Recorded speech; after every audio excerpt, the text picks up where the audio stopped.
Good morning friend. এখন আমি আছি দুর্গাপুরে। এই যে দেখছো যে ধোঁয়া বেরোচ্ছে, এটা কোম্পানির দূষিত পদার্থ, যা দুর্গাপুর শহরটাকে ডিস্ট্রয় করে দিচ্ছে। এখানকার মানুষের নানান রোগ হচ্ছে বায়ু দূষণ জনিত কারণে। এই বায়ু দূষণের ফলে আমাদের ফুসফুস ডিস্ট্রয় হয়ে যাচ্ছে। ছোটোবেলা থেকে আমাদের পড়ানো হয় পরিবেশ রক্ষা করো, পরিবেশ বিজ্ঞান, এনভায়রনমেন্টাল সায়েন্স। আর এখানে পরিবেশ কী হারে দূষিত করে চলছে সেদিকে কোনো কারো নজর নেই। কী হারে কন্টিনিউ দূষণ করে চলেছে পরিবেশটাকে দেখো। এই যে ধোঁয়া কন্টিনিউ বেরোচ্ছে তা পরিবেশে কী হারে মিশছে। ডিপিএল, দুর্গাপুর পাওয়ার প্ল্যান্ট, গভর্নমেন্টের প্রজেক্ট, কী হারে দূষণ করছে একবার দেখো।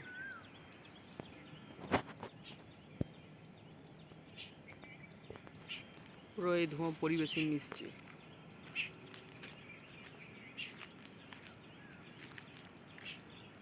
তাই দুর্গাপুরবাসীর জীবনটা ডিস্ট্রয় করে ফেলছে। এই দূষিত হাওয়া কী হারে পরিবেশটাকে দূষণ করছে আপনারা দেখুন।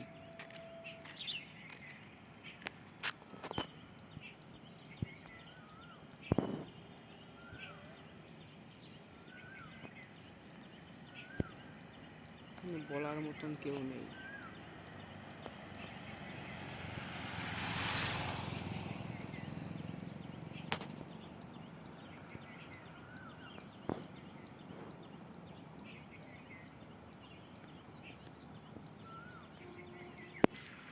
এত সুন্দর পরিবেশটা এই ধোঁয়ার সংস্পর্শে এসে নষ্ট হয়ে যাচ্ছে।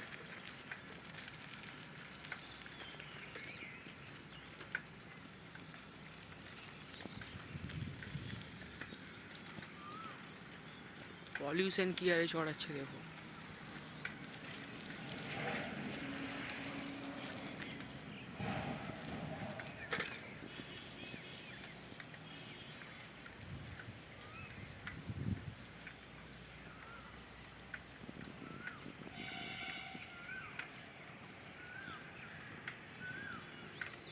আপনাকে দেখলে ভয় লেগে যাবে।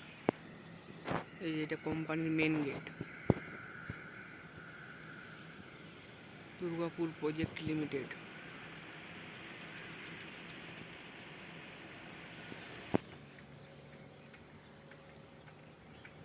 এখানে সম্ভবত কয়লা পুড়িয়ে তাপবিদ্যুৎ উৎপন্ন করা হয় টারবাইনকে কাজে লাগিয়ে, যা আমাদের বিদ্যুৎ তৈরিতে কাজে লাগে।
আমার তো মনে হয় যে হারে দূষণ হচ্ছে, প্রকৃতিকে যেভাবে নষ্ট করছে, রিনিউয়েবল এনার্জি সোর্স,